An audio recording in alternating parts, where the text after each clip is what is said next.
राजनीति विज्ञान के सभी विद्यार्थियों का स्वागत है, अभिनंदन है।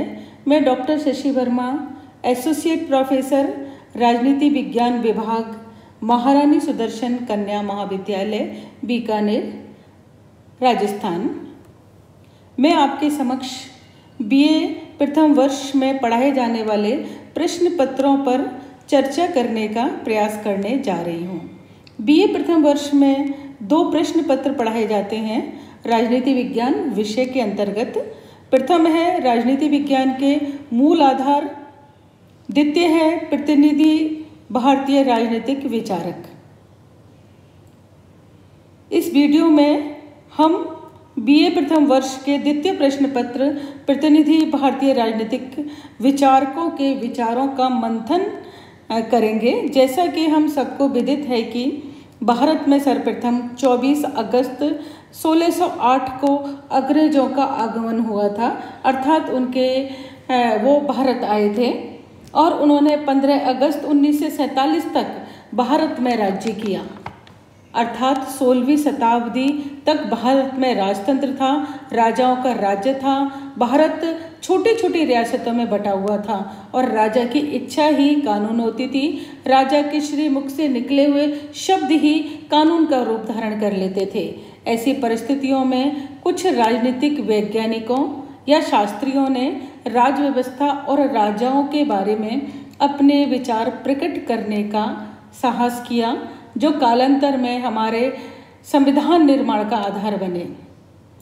बीए प्रथम वर्ष के पाठ्यक्रम के अनुसार सर्वप्रथम हम मनु के विचारों को जानने का प्रयास करेंगे कि मनु ने राजा और राज व्यवस्था के बारे में किन सिद्धांतों का निर्माण किया, या उन्होंने बताया कि राजा को अपनी राज्य व्यवस्था को किस प्रकार से चलाने का प्रयास करना चाहिए।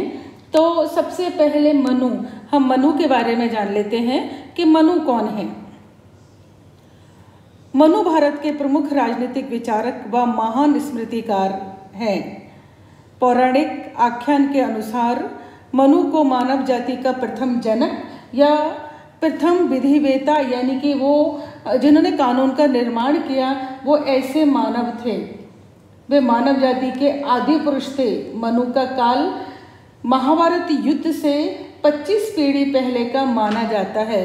पुराणों में ये भी उल्लेख मिलता है कि मनु 14 हुए थे, अर्थात मनु कोई मनुष्य नहीं थे। मनु एक पद का नाम था। मनु का बेटा मनु, मनु का बेटा मनु, मनु का बेटा, इस तरीके से पुरुष मनु के नाम पर एक श्रृंखला चली थी। जिस तरीके से हमारे यहाँ राजा का बेटा राजा, राजा का बेटा राजा होता है, इंग्लैंड में राज मुकुट एक पद का नाम है। या जिस तरीके से शंकराचार्य हैं, यानी कि शंकराचार्य के बाद जो भी उनके गद्दी पर बैठता है वो शंकराचार्य ही होता है, उस तरीके से मनु एक पद का नाम था और मनु के उस गद्दी पे बैठने वाले दूसरे पुरुष का भी नाम मनु था। और मनु होता था, ये भी माना जाता है कि मनु जो थे वो प्रथम पुरुष थे।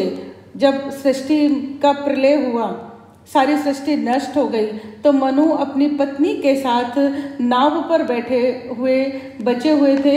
उनकी 5 संतानें हुई, 2 पुत्र और 3 पुत्रियां, और उन्हीं की संतानों की हम संतानें, यानी कि आज जो सृष्टि हमें नजर आ रही है वो उन्हीं की संतान है। समस्त मानव जाति उन्हीं के परिवार के अंश हैं। तो मनु जो थे वो इस तरीके थे, यानी कि एक श्रृंखला थी मनु की, और मनु ने ही हमारी सृष्टि की, ऐसा माना जाता है कि मनु के द्वारा ही हमारी सृष्टि की रचना हुई थी। मनु ने मनुस्मृति नामक ग्रंथ की रचना करी थी। निश्चित ही पहले मनु नहीं रहे होंगे कि जिन्होंने मनुस्मृति की रचना करी। जितने भी मनु आए उन्होंने राज व्यवस्था के बारे में या राजनीतिक सामाजिक व्यवस्था के बारे में अपने विचारों को लिखा या व्यक्त किया। वो हमारी मनुस्मृति बन गई उससे। तो मनुस्मृति एक महान काव्य है, वह मनु द्वारा रचित और भृग ऋषि द्वारा संकलित है। यानी कि जो 14 मनु हुए थे उन्होंने राज्य व्यवस्था के बारे में, समाज व्यवस्था के बारे में जो अपने विचारों को प्रकट किया, उन्हें भृग ऋषि ने संकलित किया और एक बुक का रूप दिया, एक पुस्तक का रूप दिया, जिसे हम मनुस्मृति के नाम से जानते हैं। मनुस्मृति में 12 अध्याय तथा 2694 श्लोक हैं। मनु के इस मनुस्मृति में राजनीतिक और सामाजिक व्यवस्था से संबंधित ग्रंथ है ये। इसमें यानी कि राजनीतिक और समाज की सामाजिक व्यवस्था को किस तरीके से चलाया जाना है, इन सभी के बारे में विस्तार से वर्णन किया गया है। तो मनु ने मनुस्मृति में सर्वप्रथम हम राज्य की उत्पत्ति के बारे में उन्होंने अपने विचार प्रकट किए हैं कि राज्य की उत्पत्ति कैसे हुई थी। तो मनुस्मृति के 7वें अध्याय में राज्य की उत्पत्ति का विवरण किया गया है। मनुष्य के अनुसार इस संसार में राज्य के अभाव में बलवानों के डर से प्रजा में व्याप्त असुरक्षा के निवारण हेतु तथा संपूर्ण संसार की रक्षा के लिए ईश्वर ने राजा की सृष्टि की। स्पष्ट है, मनु ने राज्य के देवीय सिद्धांत का प्रतिपादन किया है, अर्थात जब चारों तरफ अराजकता की स्थिति थी, बलवान जो थे निर्बलों पर अत्याचार कर रहे थे, ऐसी स्थिति में स्वयं ब्रह्मा ने आकर राजा का निर्माण किया ताकि वो बलवानों से, दुष्ट लोगों से प्रजा की रक्षा कर सकें। इस तरीके से उन्होंने राज्य की उत्पत्ति को कहा। उसके बाद उन्होंने कहा कि राजा के अंदर राजा को स्वयं चूंकि ब्रह्मा ने उत्पन्न किया या ब्रह्मा ने इधर प्रकट किया है, तो राजा का कार्य जो है वो यही है कि वो प्रजा के कल्याण के लिए कार्य करे। तो राजा के कुछ गुणों का उन्होंने बताया है कि राजा जितेंद्रिय होना चाहिए, ज्ञानी होना चाहिए, विनीत होना चाहिए, लोकप्रिय होना चाहिए, व्यसन रहित होना चाहिए। अर्थात यह जितेंद्रिय यानी कि अपने जो इंद्रियां हैं उनके ऊपर विजय प्राप्त करने वाला होना चाहिए, कि वो इस तरीके का हो कि अपनी इंद्रियों को विजय प्राप्त करे और अपने दुर्गुणों के ऊपर विजय प्राप्त करके सिर्फ जनता के कल्याण के लिए कार्य करे। ज्ञानी होना चाहिए, उसको समस्याओं के बारे में, राज्य व्यवस्था के बारे में ज्ञान होना चाहिए, विनीत होना चाहिए, यानी इतना नर्म होना चाहिए वो कि जनता के जो भी परेशानियां उनको सुने और उनके दूर करने का प्रयास करे। यदि वो ऐसा करेगा, जनता की परेशानियों को सुनेगा, जनता के कल्याण के लिए कार्य करेगा, तो लोकप्रिय भी होगा और व्यसन रहित होना चाहिए कि उसमें किसी भी तरीके की कोई दुर्भावना नहीं होना चाहिए। राजा को उसके बाद मनु ने कहा है कि राजा को निम्न विधाओं का ज्ञाता भी होना चाहिए, ऐसे कि दंड नीति, अर्थात यह है कि शासन व्यवस्था को चलाने के लिए है। निश्चित ही जो दुष्ट लोग हैं, जो अराजकता फैलाते हैं, उनको दंड दिया जाना चाहिए, तभी कोई राज व्यवस्था चल सकती है सुचारू रूप से। तो राजा को ये पता होना चाहिए कि किस अपराध के लिए किस तरीके का दंड दिया जाना चाहिए। यदि वो कोई छोटा अपराध करता है और बड़ा दंड दे दिया गया, तो इससे भी प्रजा के अंदर अराजकता फैल जाएगी, यह कहे कि असुरक्षा फैल जाएगी, वो विरोध करने उतर आएंगे। तो राजा को दंड जो नीति है उसके बारे में पूर्ण ज्ञान होना चाहिए। तर्क विद्या यानी कि जो भी वो निर्णय लेता है, राज्य के लिए जो भी वो कार्य करता है, उसके पास तर्क होने चाहिए कि वो ये कार्य क्यों कर रहा है और इस कार्य से किस तरीके से राज्य का या प्रजा का भला हो सकता है। ब्रह्म विद्या, व्यवसाय और धन प्राप्ति की विद्या, यानी कि उन्हें व्यवसाय और धन प्राप्ति की भी जानकारी उसे होनी चाहिए कि किस तरीके से वो व्यवसाय करे और धन प्राप्ति किस तरीके से कर सकता है। उसी तरीके से मनु ने स्पष्ट किया है कि राजा को सूर्य के समान चंद्र, यम, कुबेर, इंद्र, वरुण, पवन और अग्नि, इन 8 देवताओं या इन 8 शक्तियों का राजा के अंदर समावेश होना चाहिए। सूर्य, जैसे कि हम सभी जानते हैं कि सूर्य इतना तेजस्वी है, इतना यशस्वी है कि हम उनसे आँख नहीं मिला सकते। राजा सभी को जिंदगी देता है, सूर्य सभी को जिंदगी देता है। यदि सूर्य नहीं है तो हमारे यहाँ वनस्पति, हमारे यहाँ जीवन नहीं रह पाएगा। तो अतः राजा को उसी तरीके से होना चाहिए कि उसका व्यक्तित्व जो है इतना चमकदार होना चाहिए कि कोई उसके से आंख मिला के बात ना कर पाए। और वो सभी को जीवन देने वाला होना चाहिए। उसका व्यक्तित्व ही ऐसा होना चाहिए, उसके कार्य ऐसा होने चाहिए कि वो सभी को जीवन देने वाला होना चाहिए।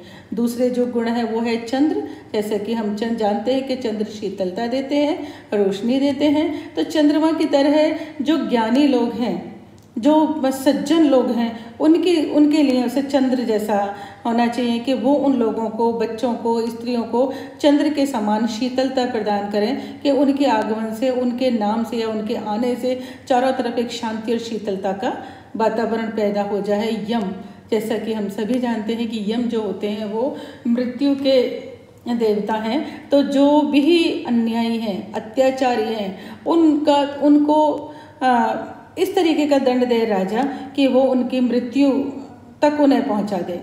यदि कोई इस तरीके के गलत कार्य राज्य में करता है, राज्य में अव्यवस्था फैलाता है और अपराध करता है, तो राजा को यम का भी रूप धारण करना चाहिए।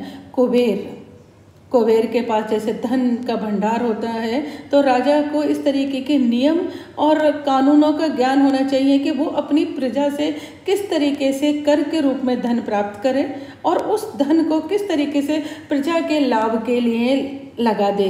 तो राजा को छोटी छोटी मात्रा में धन का संग्रह करना चाहिए, कर लगाने चाहिए प्रजा के ऊपर, ताकि प्रजा को किसी भी तरीके की असुविधा ना हो और वो खुशी खुशी से कर के रूप में जो धन है वो राजा को दे सके। राजा के पास एक अपना बड़ी मात्रा में, उसे खजाना कहते हैं, खजाना रखना चाहिए कि आपातकाल में प्रजा के कल्याण के लिए, प्रजा के भरण पोषण के लिए उस खजाने का वो यूज कर सके।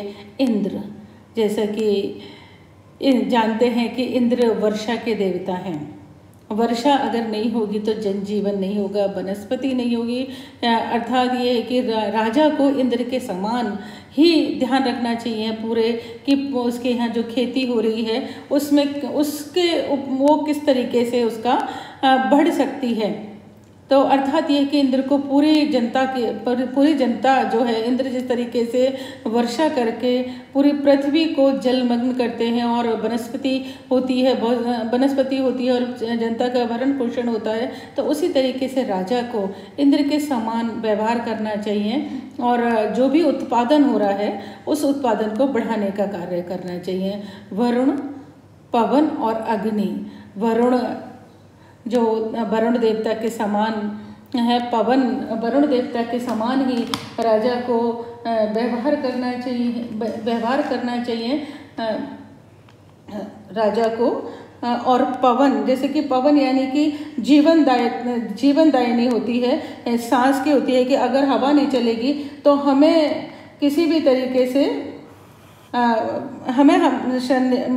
मतलब पवन नहीं चलेगी तो हमें सांस नहीं आ पाएगी। हमें इस तरीके से होना चाहिए कि जब भी राजा का आगमन हो तो ऐसा लगे कि समस्त विकारों का नाश हो गया है और स्वच्छ हवा का वातावरण पैदा हो गया, जिससे हम स्वच्छ हवा के अंदर, शुद्ध हवा के अंदर सांस ले सकते हैं। वरुण का होता है कि वरुण के समान दुष्टों को अनेक प्रकार से बांधने वाला होना चाहिए कि दुष्ट जो भी है उनको ख़त्म करके, दुष्टता को उनकी को ख़त्म करके उनके अंदर इस तरीके का प्रवाह कर दे वो कि वो सद्मार्ग के ऊपर आ जाएं, दुष्टता को ख़त्म कर दें। और लास्ट में है अग्नि अर्थात ये है कि अग्नि का जो काम होता है कि समस्त चीज़ों को जला के राख कर देती है। तो राजा को भी ये होना चाहिए कि अपने राज्य के अंदर जो भी अत्याचार हैं, जो भी अत्याचारी हैं, जो भी अवगुण हैं और जो भी इस तरीके की जो बुरी प्रवृत्तियाँ, खराब प्रवृत्तियाँ, सबको वो जला के राख कर दे। तो इन 8 देवताओं के गुणों का समावेश राजा के अंदर होना चाहिए। यदि वो मनु का ये भी मानना है कि यदि राजा के अंदर इन 8 गुणों का समावेश नहीं होगा तो प्रजा उसकी आज्ञा का पालन नहीं करेगी। हम आज यही देखते हैं कि जब तक हमारे जो सत्ता है या हमारा शासक है उसका व्यक्तित्व चमत्कारी नहीं होता है तो प्रजा उसकी बातों को नहीं मानती है। तो राजा के व्यक्तित्व को बहुत चमत्कारी होना चाहिए, राज्य देवताओं के गुणों का उसके अंदर समावेश होना चाहिए, तभी प्रजा उसकी आज्ञा का पालन करेगी। उसके बाद मनु ने कहा कि राज्य के क्या कार्य